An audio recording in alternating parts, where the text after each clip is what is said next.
केंद्रीय वित्त मंत्री के द्वारा आज एक बार फिर से भारत के लिए बजट पेश किया गया है। इस बजट में कई चीजें हैं जो कि आम आदमी से सीधा जुड़ाव है और सीधा उनको इस बात से फर्क पड़ता है कि बजट में उनके लिए क्या कुछ लाया गया है। जो अभी सबसे बड़ी राहत की बात एक बजट में निकल करके सामने आई है वो ये है कि 12 लाख का जिसका एनुअल इनकम होगा उसको अब टैक्स नहीं देना पड़ेगा और उसको टैक्स फ्री कर दिया गया है।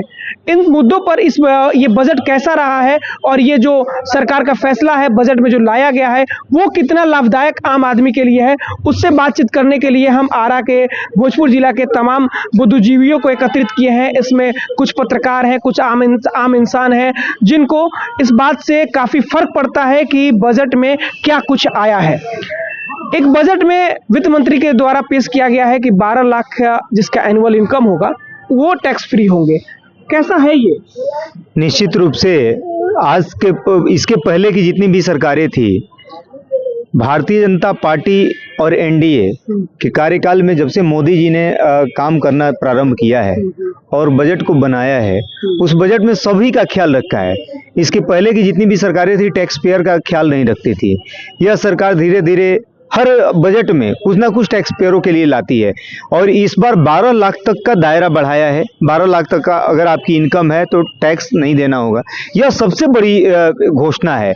इसके साथ ही इस बजट में सबका ख्याल रखा गया है, चाहे किसान हो, युवा हो, छात्र हो, सभी का ख्याल इस बजट में इस बार है और हम इसके लिए माननीय प्रधानमंत्री नरेंद्र मोदी जी और उनके साथ साथ बिहार के मुख्यमंत्री नीतीश कुमार जी को भी धन्यवाद देना चाहते हैं, जो इस प्रकार की सरकार के साथ हैं, जो सबका ख्याल रख रही है।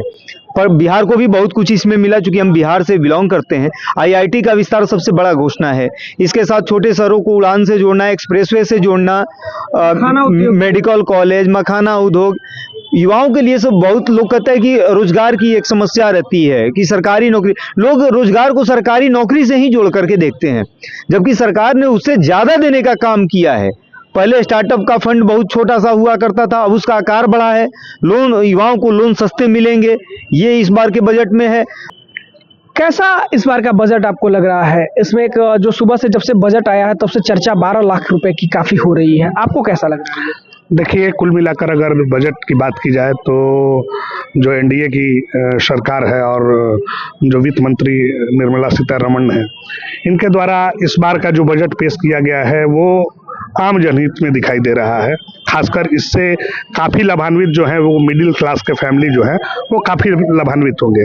चूँकि अगर हम बात करें कि इनकम टैक्स की अगर बात करें तो जो दायरा 7 लाख तक का था उसको बढ़ा के 12 लाख तक कर दिया गया, तो कहीं ना कहीं इसका बेनिफिट जो है वो मिडिल क्लास को सबसे ज़्यादा दिखाई दे रहा है। उसके बाद कई उपकरण जो हैं जैसे इलेक्ट्रिक व्हीकल हुआ, इस सब में भी छूट मिली है। कैंसर की दवा जो है, चूँकि कैंसर के जो मेडिकल उपकरण है, तो ये सब अगर देखा जाए तो वो कहीं ना कहीं आम जन के हित में ही दिखाई दे रहा है और इससे कहीं ना कहीं मिडिल क्लास, सबसे ज़्यादा मिडिल क्लास और निचले तबके के लोग ज़्यादा इससे लाभान्वित हो रहे हैं। तो अगर कुल मिलाकर अगर देखा जाए तो बजट आम जनहित में सराहनीय है। ये बहुत अच्छा हुआ क्योंकि जो हम लोग मेडिकल लाइन से हैं तो उसमें मेडिकल लाइन में हॉस्पिटल में इंश्योरेंस की दवा है जो भारी छूट की और टैक्स हटाया गया है। ठीक है। और बहुत सी जैसे कृषि के लिए था तो उसके लिए भी लोन, उसका सेंक्शन बहुत अच्छा हुआ और क्या बोलते हैं फिर टैक्स जो है ना बहुत कम कर दे, 12 लाख तक का ही कर दे। पहले कितना 5 लाख की 7 लाख था और 12 लाख कर दिया गया है। निर्मला सीतारमण आज बजट पेश की है, कैसा लग रहा है इस बार का बजट? आप ये तो सही है, देश हित के लिए सही है बजट जो हुआ है। और जो दवाइयाँ है और कैंसर की दवा है और सब जितना उपकरण है वो स्वास्थ्य विभाग के जो भी हो तो उसके लिए तो सही किए हैं। जो सस्ता हुआ है गरीबों के हित में रहेगा, ये सब संतुष्ट है। तो देखिए, ये भोजपुर जिले के विभिन्न जगहों के और विभिन्न तबके के लोग हैं जो कि अलग अलग क्षेत्रों में काम करते हैं और मिडिल क्लास फैमिली से ये सारे लोग आने वाले हैं और इनका साफ तौर पर एक ही राय है कि जो 12 लाख का बजट निर्मला सीतारमण के लिए पेश किया गया है कि 12 लाख के स्लैब में आम इंसान को टैक्स नहीं देना पड़ेगा, वो काफ़ी सराहनीय है। इसके अलावे भी लोग अपने आप ही बता रहे हैं कि जो कृषि को लेकर के योजनाएं आई हैं, बजट में जो चीज़ें लाई गई हैं वो भी सराहनीय है। सब मिलाकर के मिडिल क्लास फैमिली और आम इंसान जो है उन लोगों के लिए इस बार का बजट जमीन पर दिखाई दे रहा है। लोकल 18 के लिए भोजपुर से गौरव सिंह।